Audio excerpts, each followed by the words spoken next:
I can report to the world that the strikes were a spectacular military success. Iran's key nuclear enrichment facilities have been completely and totally obliterated. Iran, the bully of the Middle East, must now make peace. If they do not, future attacks will be far greater and a lot easier. The world reacting to the U.S. bombing 3 nuclear sites inside Iran as the U.S. officially enters the conflict between Israel and Iran. The UN Security Council scheduled an emergency meeting for this afternoon at 3 p.m. Eastern. We're watching that. And President Trump is calling the strike on these 3 sites a spectacular success, and that the sites were completely and fully obliterated, warning Iran for peace or else. The White House releasing these stills of the commander-in-chief and his war confidants watching Operation Midnight Hammer. Over 125 military aircrafts were involved in the operation, including the largest B-2 operational strike in U.S. history. This includes using those massive bunker buster bombs for the very first time in combat. And just hours ago, Defense Secretary Pete Hegseth details the intricate planning this operation took. This is a plan that took months and weeks of positioning and preparation so that we could be ready when the President of the United States called. It took a great deal of precision, it involved misdirection, and the highest of operational security. Now for the fallout. Iran threatening this attack will have, quote, everlasting consequences for the U.S. Major cities across the country on heightened security in case of retaliation.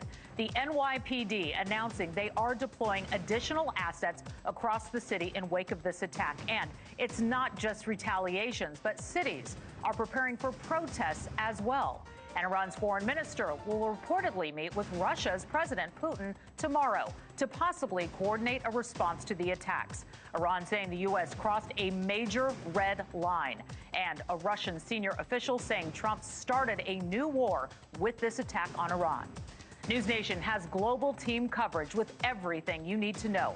Libby Dean at the White House with the latest from the administration, Robert Sherman on the ground in Tel Aviv, and NewsNation senior security contributor, retired Lieutenant General Richard Newton, who's flown a B-2 plane himself. We will hear from all of them momentarily. But first, good morning. I'm Laura Ingle in New York, and we do have a lot to get to. It's time for NewsNation Live.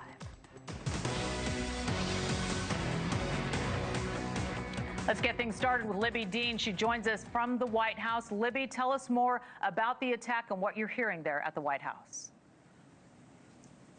Laura, we're learning so much this morning. Those minute details revealed on Operation Midnight Hammer. U.S. officials describing this operation as flawless, complex, and high risk. Now, the Secretary of Defense saying Iran had absolutely no idea what the U.S. was planning because of the U.S.'s fake out that we saw play out with these decoy B-2 bombers that were headed to Guam. And then we saw these strikes happen in Iran on 3 nuclear sites. The Secretary was asked about the path forward here and the potential of a broader U.S. war with Iran. I want us to listen to what the Secretary of Defense had to say. The president may not want an open-ended conflict. The Iranians may disagree. Are you prepared for a protracted war? Anything can happen in conflict, we acknowledge that, but the scope of this was intentionally limited. That's the message that we're sending. With the capabilities of the American military, nearly unlimited. So Iran, in that sense, has a choice. But we've made it very clear to them, this is nuclear sites, this is nuclear capabilities, this is the line that the president set, and we set that back. Now is the time to come forward for peace. In an interview moments ago, Vice President Vance said that the U.S. is not at war with Iran as a whole, but that the U.S. is at war with Iran's nuclear program.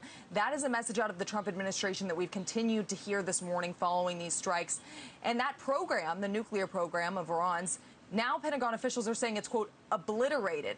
Thank you for watching. Subscribe below and download our NewsNation app right now on your phone, and you will get fact-based, unbiased news for all Americans.